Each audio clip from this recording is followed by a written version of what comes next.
molto ecocompatibile con tutti i crismi, va bene per i lettori di Repubblica, ma non solo. Insomma, 12 euro vale la pena, è un'esperienza gastronomica e anche poetica, forse anche mistica, se potete lì a Casalis.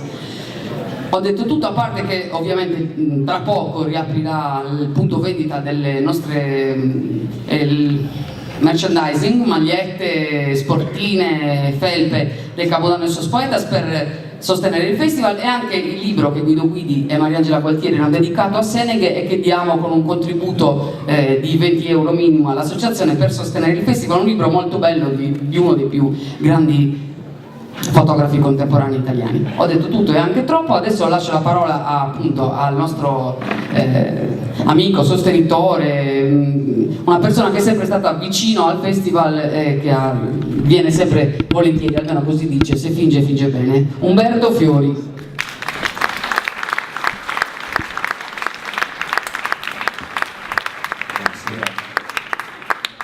Sì, in effetti è la terza volta, io sono molto contento, ringrazio tutti gli organizzatori di avermi invitato. È la terza volta che vengo, ogni volta vengo in una veste diversa. La prima volta sono venuto a cantare su questo palco con Tommaso Lelli, cantavamo delle canzoni su testi di Franco Loi, che è anche lui un affezionato del festival. E la seconda volta sono venuto come poeta, sono venuto a leggere le mie poesie, e questa volta Mario Cubeddu, che evidentemente mi sopravvaluta, mi ha telefonato e mi ha detto se volevo fare questa presentazione, e quando mi ha detto che cosa dovevo presentare mi sono venuti un po' i brividi, perché voi capite, chi conosce questo poema capisce bene che insomma alle 9:30 del sabato sera presentare la Wasteland di Eliot non è una cosa delle più facili. Il pretesto è quello del 90° anniversario della pubblicazione di questo famosissimo poemetto, La terra desolata, e io non sono uno specialista, non sono un anglista, sono semplicemente un lettore di Eliot, e non so come mi è venuto in mente, quando avevo 20 anni ho scritto una canzone per il gruppo di cui facevo parte, gli Stormy Six, che si chiamava appunto La sepoltura dei morti, come il primo episodio di questo poemetto. Sono cose che si possono fare solo a 20 anni, perché soltanto 10 anni dopo mi sarei vergognato, invece a 20 anni mi sembrava la cosa più normale del mondo. Vabbè, spero che mi perdonerete, che qualcuno mi perdonerà di averlo fatto. In ogni caso, per me la lettura di questo poemetto è stata molto molto emozionante. Come vedremo insieme, io vorrei fare appunto non una lezione, che non sono in grado di fare, ma vorrei provare a leggere o a rileggere insieme a voi questo testo, che è un testo molto molto complesso, molto complicato, e anche piuttosto lungo, sono 400 versi, ma naturalmente non potremo commentarli tutti quanti questa sera. Cercheremo di ripercorrere i primi 80 più o meno. Quanti sono, Miriam? 76. Anzi, ecco, colgo l'occasione per ringraziare moltissimo Miriam, con la quale ho lavorato questo pomeriggio. Inizierei commentando il titolo. Il titolo, intanto mi sono dimenticato di dire l'anno in cui esce, ma evidentemente se è il 90°, l'anno è il 1922. Siamo qualche anno dopo la fine della Prima Guerra Mondiale, tanto per avere un po' di coordinate. Ossi di Seppia di Montale esce nel 1925.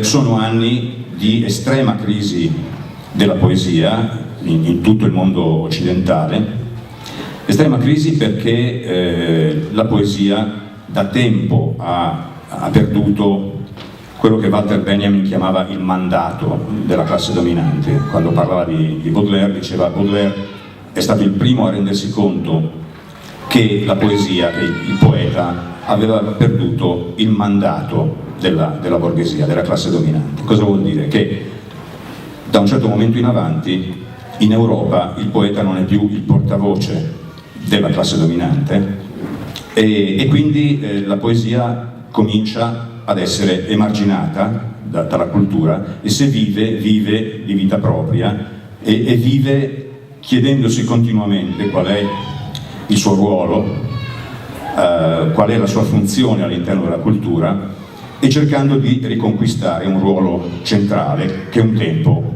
aveva avuto. Ecco, la Wasteland è anche un ragionamento su questo, un tentativo di affrontare questo argomento, questo problema, diciamo pure. Dicevo il titolo. Wasteland di solito viene tradotto in italiano come la terra desolata. In realtà, se vogliamo, c'è qualcuno, ecco, eccezionalmente è stato tradotto invece anche la terra guasta. Terra guasta. Questo a partire da un riferimento a Dante. Come vedremo, il ruolo di Dante nella poesia di Eliot, come anche in quella di Pound, che ha collaborato con lui in questo poemetto, è molto importante. Terra guasta è stato tradotto in questo modo, la Wasteland, con riferimento alla Terrorghast, che è la terra desolata, appunto, la terra rovinata, la terra marcia, potremmo dire, che i cavalieri devono attraversare per arrivare a trovare, a riconquistare il Santo Graal.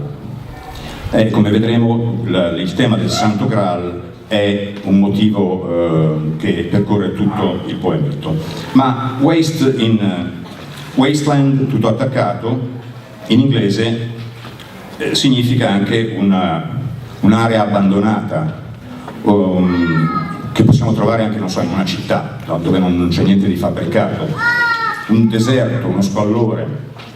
Però nel titolo del poemetto di Eliot, Wasteland è scritto staccato, Wasteland. E waste significa anche qualcosa che è di scarto, per esempio waste products vuol dire prodotti di scarto, waste matter, roba di scarto, waste materials, materiali di scarto, cascami, eccetera. È come se il sostantivo waste significa anche sperpero, sciupio, perdita, quindi potremmo anche tradurre questo titolo come terra dello sperpero, terra della perdita. In ogni caso abbiamo a che fare con la descrizione di una situazione di aridità, di decadimento, di infertilità. Ecco, un altro modo in cui potremmo tradurre questo titolo, io ci ho sempre pensato, ma forse è improponibile, è discarica. Una discarica. Una wasteland è quello che noi chiameremo una discarica. Soprattutto nella prima parte, Eliot ci presenta un paesaggio che non è soltanto una terra arida che non riesce più a produrre i suoi frutti, ma è anche un luogo dove vengono depositati o gettati degli avanzi, dei cascami, dei frammenti di qualche cosa che non è più riconoscibile. E quindi abbiamo a che fare, come dire, con i frantumi di una civiltà, con qualche cosa che ha in sé una sua storia, ma che non riesce più a esprimerla in modo organico. Quindi la descrizione di una profondissima crisi, che forse è anche di grande attualità, io credo. A questo punto forse potremmo cominciare, cosa dici Miriam? Potremmo far sentire, tanto per entrare nel vivo, intanto far vedere la faccia del poeta, che è Thomas Stearns Eliot, e far sentire la sua voce che legge i primi versi, il famosissimo incipit di questa poesia. April is the cruelest month, breeding lilacs out of the dead land, mixing memory and desire, stirring dull roots with spring rain. Winter kept us warm, covering earth in forgetful snow, feeding a little life with dried tubers. Ecco, questo è, avete visto sotto la traduzione di Alessandro Serpieri. Adesso magari è il caso di vedere, date le enormi difficoltà di traduzione di questo poema, magari è il caso di vedere, di confrontare alcune traduzioni italiane. Poi in seguito vedremo anche il testo originale che avete sentito recitare da Eliot.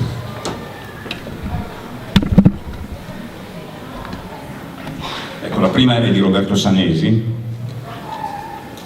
Aprile è il mese più crudele, genera l'illada terra morta, confondendo memoria e desiderio, risvegliando le radici sopite con la pioggia di primavera.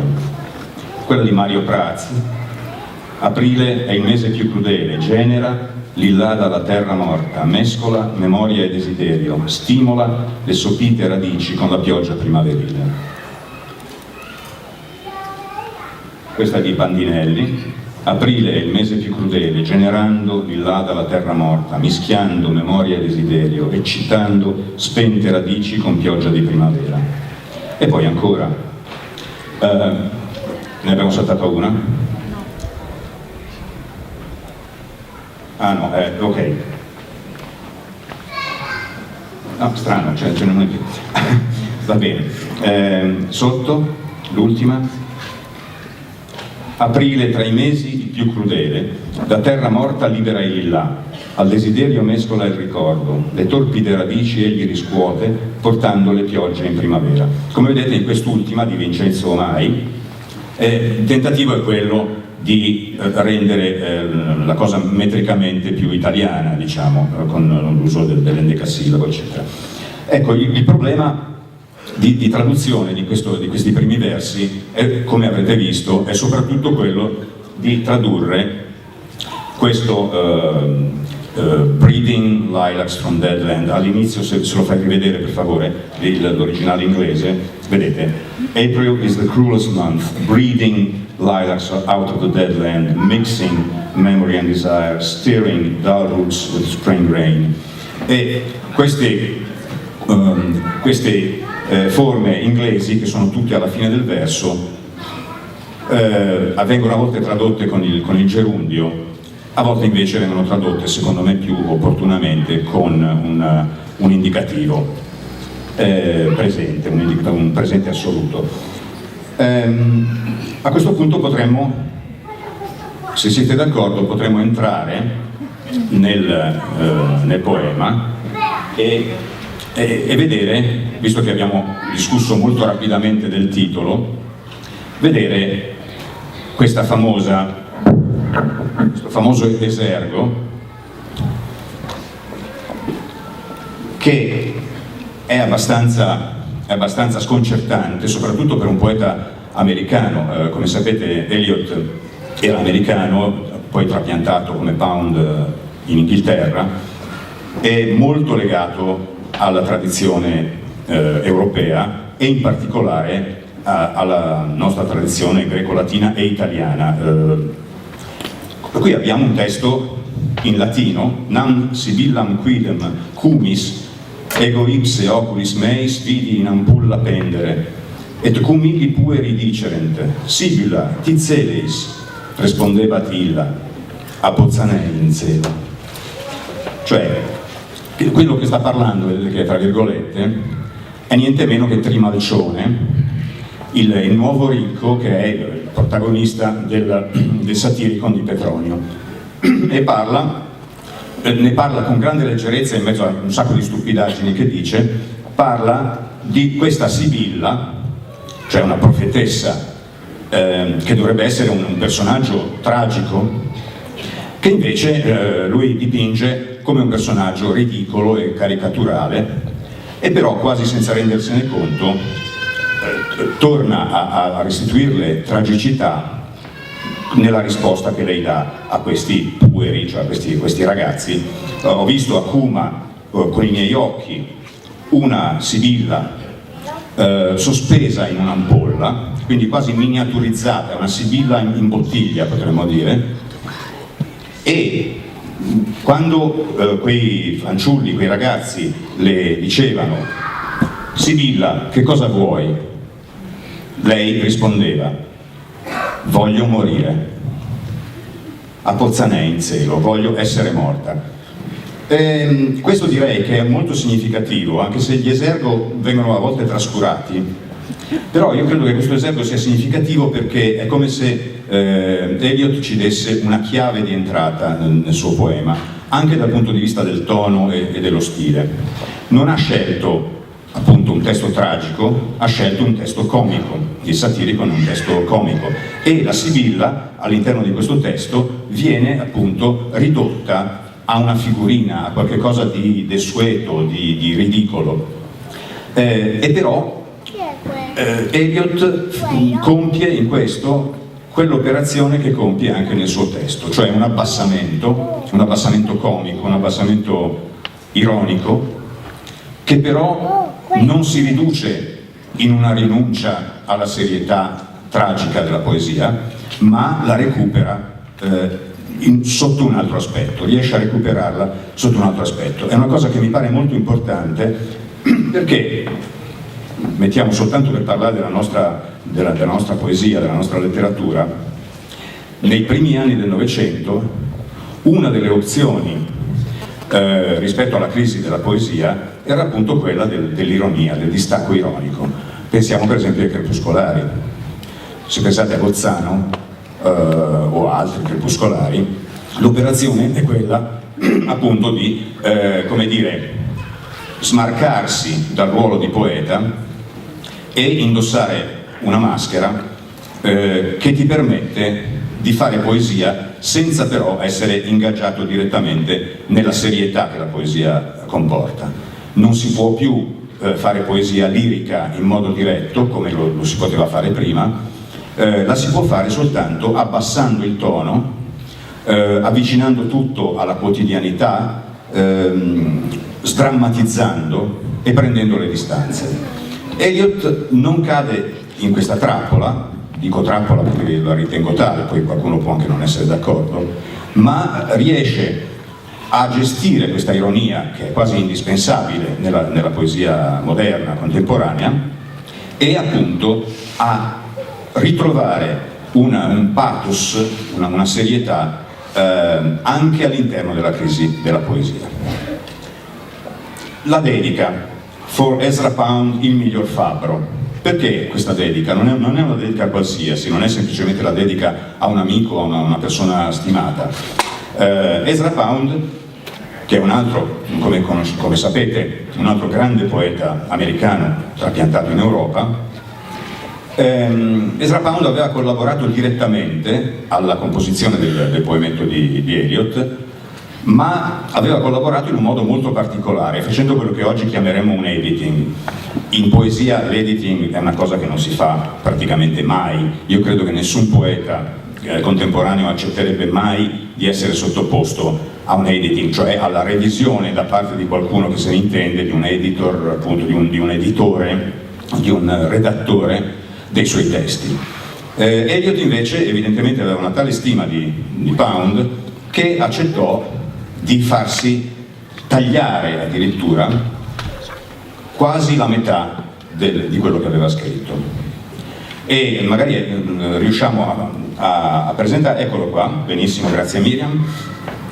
Questo è l'immagine abbastanza inquietante. Se qualcuno scrive delle poesie forse capirà che cosa vuol dire vedere dei versi cancellati e annotati in questo modo. Pound non faceva complimenti, scriveva anche delle cose molto pesanti, dei commenti molto pesanti di fianco ai versi, e appunto ha cassato moltissima parte del poemetto di Eliot. Eliot ha accettato quasi tutte le sue osservazioni, tranne alcune, e alla fine il poemetto ci ha guadagnato senz'altro, tanto che appunto, come vedevamo prima, Eliot ha dedicato a Pound. Perché il miglior fabbro?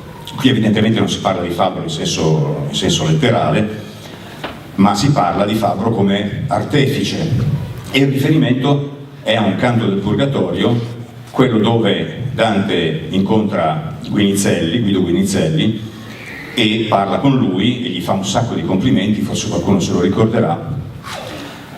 È il canto dove c'è il fuoco che purifica i lussuriosi, e a un certo punto Guinizelli respinge i complimenti di Dante e gli indica un'altra anima che è lì accanto a lui e dice questo fu miglior fabbro del parlar materno.